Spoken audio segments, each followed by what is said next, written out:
Servus, grüß euch und herzlich willkommen zu einem neuen Video. Heute geht es weiter mit einer kleinen Serie Neues aus Absurdistan. Sind wir eigentlich noch zu retten? Ist immer ein schönes Thema und es wird ja manchmal, wenn man es so betrachtet, immer absurder. Ja? Und heute geht es einmal um Namen und vielleicht um Pflanzen ein bisschen, um Genmanipulationen. Manchmal fragt man sich, sollten wir jetzt die Namen ändern aufgrund der Obrigkeiten, damit es ihnen in den Kragen passt? Das ist ja die große Frage. Wir haben nämlich ein schönes Beispiel hier. Wir fangen einmal an, es geht heute um Namen. Die kann man googeln, die kann man auch finden. Sehr interessant. Frau Neger und Dr. Grausam. Das deutsche Telefonbuch bleibt unterhaltsamer als sein Ruf. Da wohnt in Wismar doch glatt ein Herr Hitler. Unfassbar. Im Bergisch Gladbach tummelt sich Herr oder Frau Stalin. Wer weiß überdies, dass im Bad Freienwald ein Abschleppdienst Norbert Schwanz seinen Dienst verrichtet? Frage. Vielleicht keiner. Oder dass in Gifhorn ein Chirurg namens Dr. Grausam praktiziert. In Bückeburg als Sanitärtechniker stets zur Stelle ist Michael Notdurft. In Ohrenhofen wiederum tummelt sich Steuerberater namens Geldmacher. In Zwickau residiert das Bettenfachgeschäft Ficker, gut gehört.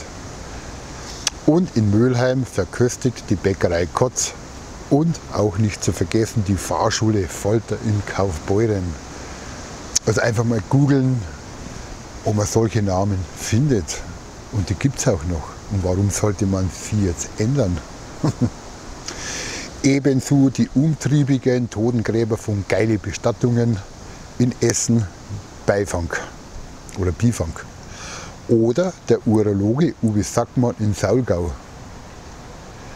Noch mehr Spott ertragen müssen wohl nur noch bedauernswerte Herrschaften namens Judenfeind oder Massengeiler.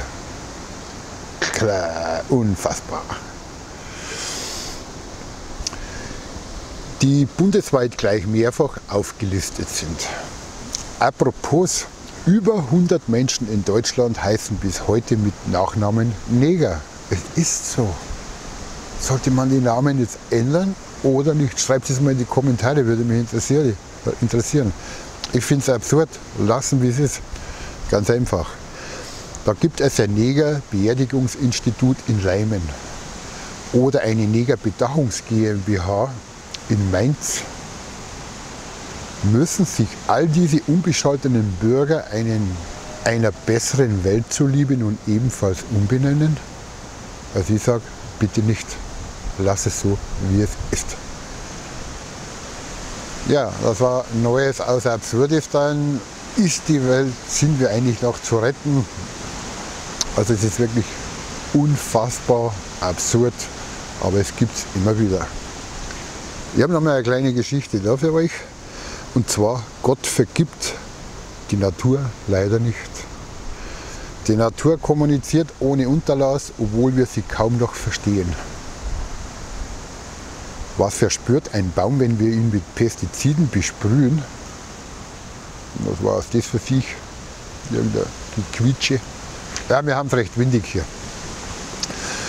Was verspürt ein Baum, wenn wir ihn mit Pestiziden besprühen, um mehr Äpfel zu ernten? Dankbarkeit oder Abscheu? Ja, das ist die große Frage.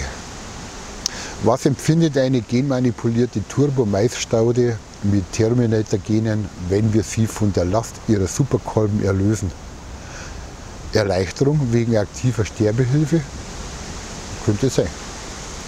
Stellen wir uns vor, unsere Bienchen hätten eine Seele, könnten füllen und sprechen wie unsereins. Wie würde ihr aufbrausendes Summen dann klingen, wenn wir ihre Stücke und Familien wie in den USA gewaltsam auseinanderreißen? Um die versklavten Bestäuber in monströse Superwaben zu verpflanzen. Damit sie noch mehr Honig produzieren? Frage. Was, wenn Delfine und Wale Stimmen hätten, die wir während ihrer Abschlachtung meilenweit hörten? Kommt das vermeintlich fröhliche Gezwitscher der Vögel in Wahrheit einem weltweiten Gefangenenchor gleich? Ein stimmgewaltiges Klagelied und keiner versteht es. Vorbei die Zeiten, in denen wir mit Wölfen, Eulen oder Raben flüstern konnten. Verrückt geworden, wer mit Pflanzen spricht.